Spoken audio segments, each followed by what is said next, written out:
Clinical প্ৰেক্টিছত headache অৰ্থাৎ মাথা বিষটো হ'ল মোষ্ট কমন নিউৰলজিক্যাল কণ্ডিশ্যন যোনটো নেকি ক্লিনিচিয়ান বা ডক্টৰ এজনে এনকাউণ্টাৰ কৰে। তো তাৰে এটা কমন ডিছঅৰ্ডাৰ হ'ল যে মাইগ্ৰেন।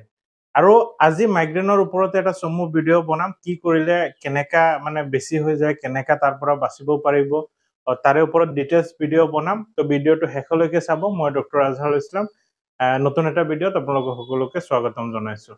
মাইগ্ৰেনটো এনেকুৱা এটা টাইপ অফ হেডেক, মানে মাথা বিষ, যোনটো নেকি ৰিকাৰেণ্ট হৈ থাকে কেইদিনমান পিছে পিছে, মানে পিৰিয়ডিক হৈ থাকে। কিছুমানৰ ধৰি লওক 15 দিন মূৰে মূৰে হৈ থাকিব পাৰে, কাৰোবাৰ এসপ্তাহ মূৰে মূৰে হৈ থাকিব পাৰে, কাৰোবাৰ 2 মাহ মূৰে মূৰে মাথা বিষটো হৈয়ে থাকে, মানে ৰিকাৰেণ্ট হৈ থাকে।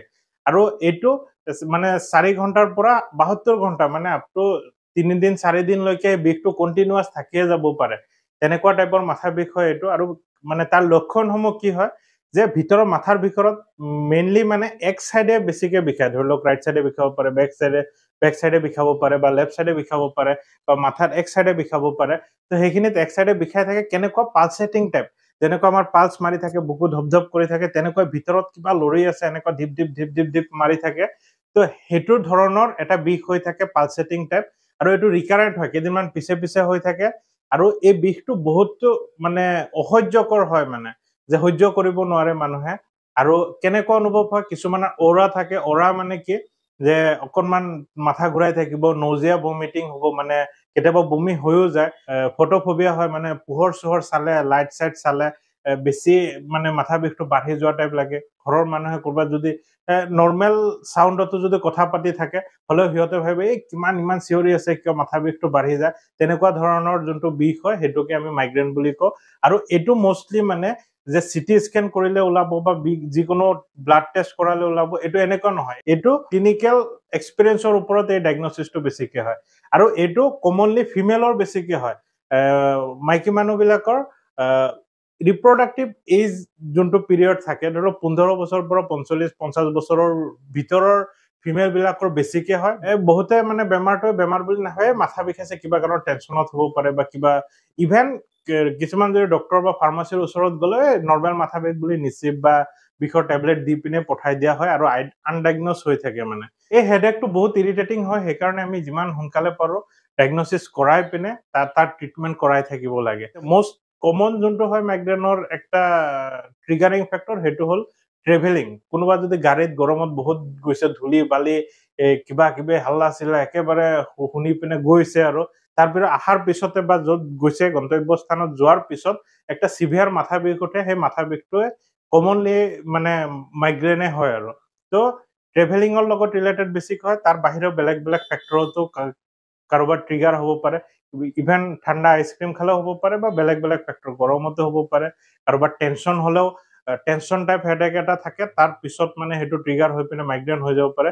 এই মাইগ্ৰেন বেমাৰটো কি কাৰণে হয় একজেক্টলি মানে মেডিকেল চায়েন্সত আনডিফাইন্ড হৈ আছে। কিন্তু কিছুমান থিয়ৰিজ আছে যে আনৱান্টেড এক্সাইটমেণ্ট অফ দ্য মানে নাৰ্ভ, যিমানখিনি ট্ৰাইজেমিনেল নাৰ্ভ এটা কয়, যোনটো নেকি আমাৰ ইপিনে মুখৰ ইটো চাইডে মাথাৰ ইপিনে এইখিনিত চাপ্লাই থাকে। তো সেই নাৰ্ভটো যদি এক্সাইটমেণ্ট হৈ যায় আনৱান্টেড, তেনেহ'লে হ'ব পাৰে। কিছুমান ছডিয়াম পটাছিয়াম পাম্প থাকে, যোনবিলাক আনৱান্টেড এক্সাইটমেণ্ট হৈ যোৱাৰ কাৰণে তাৰ কেমিকেল ৰিয়েকশ্যন হয়। কেমিকেল ৰিয়েকশ্যন হোৱাৰ কাৰণে নাৰ্ভ কিছুমান এক্সাইটমেণ্ট হৈ যায়, তো সেইকাৰণে বিষটো ক্ৰিয়েট হয়। আৰু কিছুমান আছে কেলচিটনিন জিন ৰিলেটেড পেপটাইড ৰিলিজ হ'লেও এনেকুৱা হয়, আৰু বহুত এগাল থিয়ৰি আছে। তো তাৰ ভিতৰত আমি নাযাওঁ, মেডিকেল চায়েন্সৰ ওপৰত নাযাওঁ, কিন্তু কমনলি আমাৰ কি কি প্ৰব্লেম হয় সেইটো আমি জানিব লাগে। তাৰ পিছত ইয়াৰ কাৰণে বহুতো মেডিচিন আছে, কমনলি যোনটো খায় আৰু ফাৰ্মাচীৰ পৰা আনি নিচিপ বা ডাৰ্ট, সেইটো টেবলেট খায়। তো সেইকাৰণে নিজে টেবলেটটো নাখাব, গৈ পিনে ডক্টৰৰ পৰামৰ্শ ল'ব। আৰু ডায়েগনজ হৈ গ'লে আপোনাৰ মাইগ্ৰেন, মানে আপুনি সেইখিনি প্ৰিকশ্যন ল'ব লাগিব। তাৰ কাৰণে বহুতো ট্ৰিটমেণ্ট আছে। ইভেন ফ্লুনাৰেজিন দিয়া যায়, বা ট্ৰিপ্টেন দিয়া যায়, তাৰপিছত এমিট্ৰিপ্লিন দিয়া যায়, আৰু বহুত কিবা কিবি মেডিচিন থাকে। তো সেইখিনি ডক্টৰে দিব, সেইখিনি আপোনালোকে নিজে খাব নালাগে। নেচাৰেলি কেনেকৈ ভাল কৰিব পাৰিব, সেইটো চবতকৈ ইম্পৰ্টেণ্ট হয়। নেচাৰেলি ভাল কৰিবৰ কাৰণে আমি সদায় মেডিটেশ্যন কৰিব লাগে। যিকোনো আনৱান্টেড মুড চুইং হ'ব নালাগে। আমি আমাৰ মুড বা আমাৰ যোনটো হেপিনেছ, আমি সেইটো কণ্ট্ৰল কৰি ৰাখিব লাগে।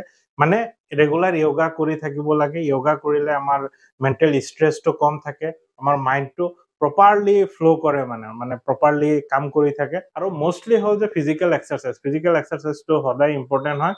আৰু বডিটো ফিট থাকিলে এইখিনি প্ৰব্লেম বহুত কম হয় আৰু হেলথি ডায়েট সদায় মানে জাংক ফুড খাই বহুত গেছ হোৱা বস্তু খাই আছে তেনেকুৱা নহয় ৰেগুলাৰ ডায়েট অকণমান পেটত ভোক ৰখাকে খাদ্য খাব লাগে আৰু ফল মূল সদায় খাব লাগে ভিটামিনছ প্ৰটিন কাৰ্বহাইড্ৰেট ফেটছ সেইটো বেলেঞ্চ ডায়েট খাব লাগে এইখিনি যদি খাওঁ তেনেহ'লে আমি মোষ্টলি ইয়াৰ পৰা পৰিত্ৰাণ পাই থাকিম আৰু বিশেষকৈ যদি কাৰোবাৰ হৈছেও টেনশ্যন ল'বলগীয়া নহয় এইটো বিশেষ বহুত লাইফ থ্ৰিটেনিং বেমাৰ নহয় তো ডক্টৰৰ ওচৰত কনচাল্ট কৰিব অকল ভুগি থাকিব লাগে সেইটোৱে তো সেইকাৰণে ডক্টৰৰ ওচৰত গৈ পিনে ইয়াৰ বেষ্ট সলিউশ্যন পাব আৰু তাত গৈ পিনে বেষ্ট সলিউশ্যন ল'ব তো এইখিনিয়ে এইটো ভিডিঅ'ত আছিলে তো সুস্থ থাকক সবল থাকক বাই বাই